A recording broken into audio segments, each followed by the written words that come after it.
पे आज उन्होंने बोला सर, क्या कहेंगे? नहीं, देखिए, माननीय प्रधानमंत्री जी देश के युवाओं के आइकॉन हैं और मैं समझता हूं कि हर नौजवान माननीय प्रधानमंत्री श्री नरेंद्र मोदी जी से प्रेरणा लेता है, उनकी बातों को ध्यान से सुनता है और उसका बहुत अच्छे तरीके से चिंतन मंथन करता है और उसके आधार पर वो आगे अपनी यात्रा तय करता है। तो मेरी ओर से तो इतना ही कहना है कि अलीगढ़ यूनिवर्सिटी में जो माननीय प्रधानमंत्री जी का जो ऐतिहासिक आज कार्यक्रम हुआ है, वर्चुअल ही हुआ लेकिन ऐतिहासिक हुआ है और आज का जो उनका उद्बोधन था वो बहुत ही सारगर्भित था और देश को जो एकता के सूत्र में बांधने के लिए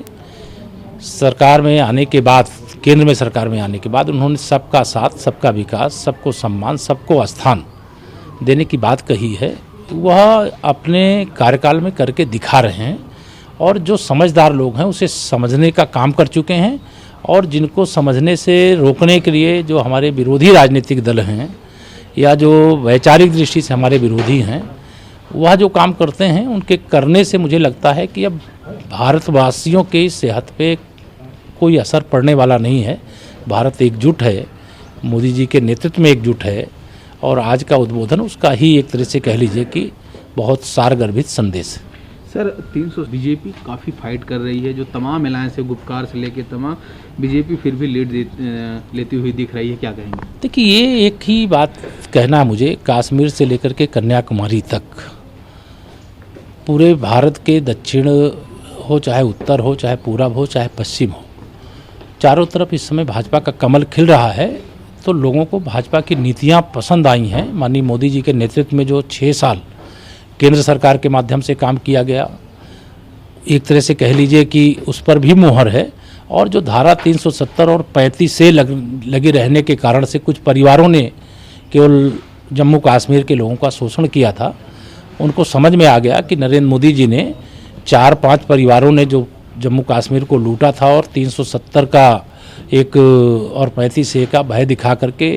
वहाँ की जनता को भ्रमित करने का काम कर रहे थे, तो वह भ्रम उनका दूर हो गया। इसीलिए बीजेपी के पक्ष में इतना मतदान हो रहा है, इतनी शानदार लड़ाई हो रही है और मुझे नहीं लगता है कि आने वाले समय में कोई भी गैंग भारतीय जनता पार्टी को विजय पथ पर आगे बढ़ने से रोक पाएगा। सर दिल्ली के उप मुख्यमंत्री 1 बजे प्रेस कॉन्फ्रेंस भी करेंगे, मनीष सिसोदिया, क्या कहेंगे सर? देखिए, मैं समझता हूं कि उत्तर प्रदेश और दिल्ली की कोई तुलना नहीं होनी चाहिए,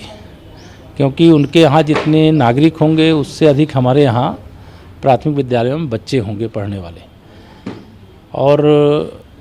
दिल्ली एक राज्य है, हम कोई असंवैधानिक शब्द का प्रयोग नहीं करेंगे, लेकिन जितनी छोटी आबादी है और उसके बाद भी जितनी अव्यवस्था है, उसका दृश्य पूरा देश देख रहा है कि दिल्ली जैसे एक छोटे से राज्य में